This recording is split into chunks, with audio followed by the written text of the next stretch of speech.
ये वीडियो 26 है। एक्सरसाइज 2.2 में क्वेश्चन नंबर 5 में से पहले 4 पार्ट के ऊपर फोकस करते हैं। तो फर्स्ट पार्ट को देखें। सबसे पहले आप लेफ़्ट हैंड साइड लोगे। क्या लोगे? Left hand side.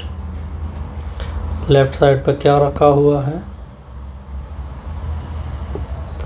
ABC, बिल्कुल ओके। LMN XYZ, ठीक है। इसका नाम रख दे डिटर्मिनेंट A, क्योंकि ये डिटर्मिनेंट, इसको मैंने नाम दिया determinant A। ABC LMN XYZ। अब दोनों अतराफ पे एक फ़करा यूज़ कर दे, taking transpose on both sides। Transpose on both side, दोनों अतराफ का क्या ले लें? ट्रांसपोज, यानी ए डिटर्मिनेंट का ट्रांसपोज ABC LMN XYZ, इसका भी ट्रांसपोज। तो ट्रांसपोज तो आसान होता है। ALX रो से कॉलम बनेगा BMY CNZ। अब देखिए, अगर आप इसका रिज़ल्ट देखें, ये कौन सा साइड आ जाएगा? राइट साइड आ जाएगा। ये क्यों इक्वल हो गए? इसके अलावा मैं आपको एक रिमार्क भी दे देता हूँ कि हमने पढ़ा क्या था कि डिटर्मिनेंट और इसका ट्रांसपोज हमेशा आपस में क्या होते हैं? इक्वल होते हैं। इस वजह से आपस में क्या हो गए? इक्वल हो गए। कोई डिफ़िकल्टी, कोई कंफ्यूजन नहीं। अब आते हैं सेकंड पार्ट के ऊपर। सेकंड पार्ट क्या कहता है?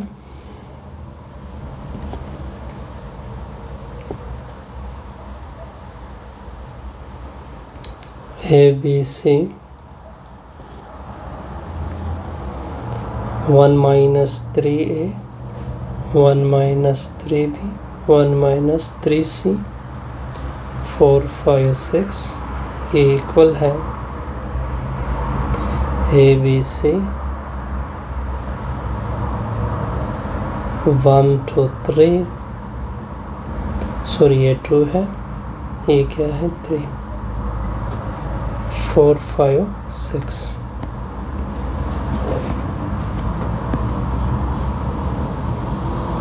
तो इस तरह कर लेफ्ट हैंड साइड ले लें।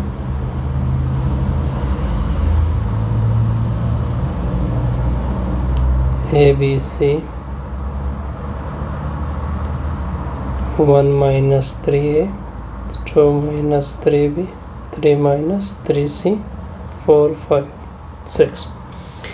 अब हमें पता है डिटर्मिनेंट के प्रॉपर्टी से कि फॉर एग्ज़ाम्पल अगर एक रो के साथ कुछ ऐड और सब्ट्रैक्ट हो चुका हो तो हम उसको स्प्लिट फॉर्म में लिख सकते हैं।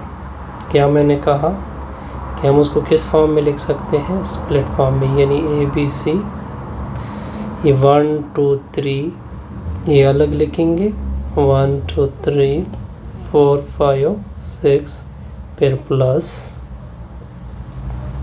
फिर लिखोगे ABC, ये डिटर्मिनेंट की प्रॉपर्टी मैं यूज़ कर रहा हूँ, -3A -3B -3C 4 5 6। यहाँ तक ओके। तो अब क्या होगा? ABC 1 2 3 4 5 6।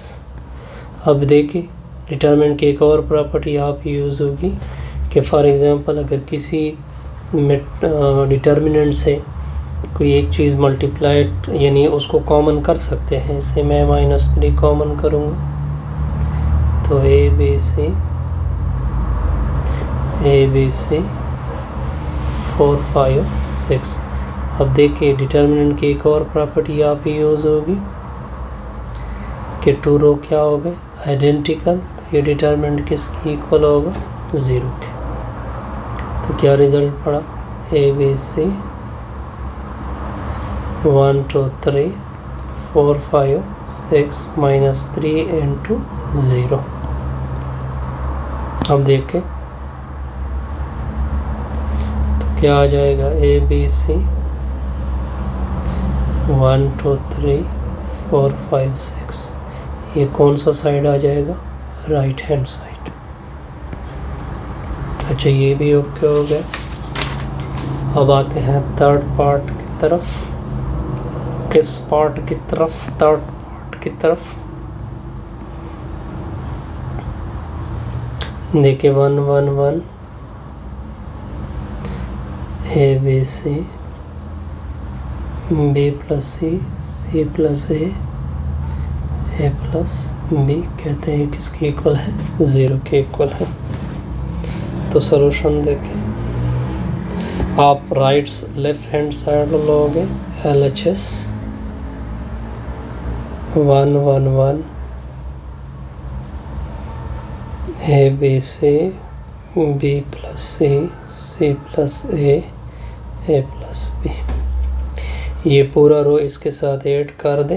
क्या कहा मैंने कि 1 1 1 के थर्ड रो किसके साथ ऐड कर दे सेकंड के साथ A plus B plus C A plus B plus C A plus B plus C B plus C plus A plus B। अब ये जो सेकंड रो है इसे A plus B plus C common कर दे।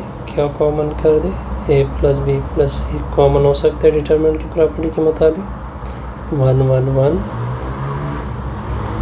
1 1 1 B plus C plus A plus B।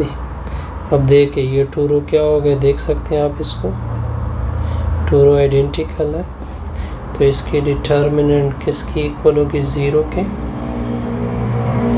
तो जब 0 इसके साथ मल्टीप्लाइड होगा तो पूरा रिजल्ट क्या आएगा 0। कोई डिफ़िकल्टी, कोई कंफ्यूजन नहीं।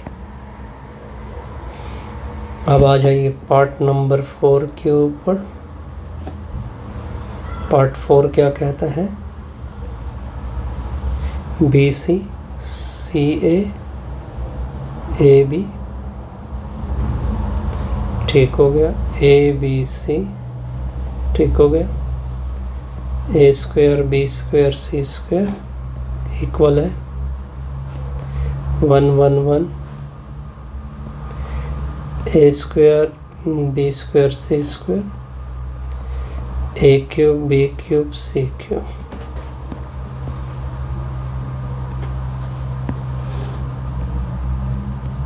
लेफ्ट हैंड साइड ले लें LHS BCCA AB ABC A square B square C square. अब देखें इसे हमने 1 बनाना है, इससे हमने A square B square C square बनाना है, इससे A cube B cube C cube बनाना है। तो हम क्या करते हैं ABC मल्टीप्लाइड और डिवाइड कर देते हैं, यानी BC CA AB ABC A square B square C square.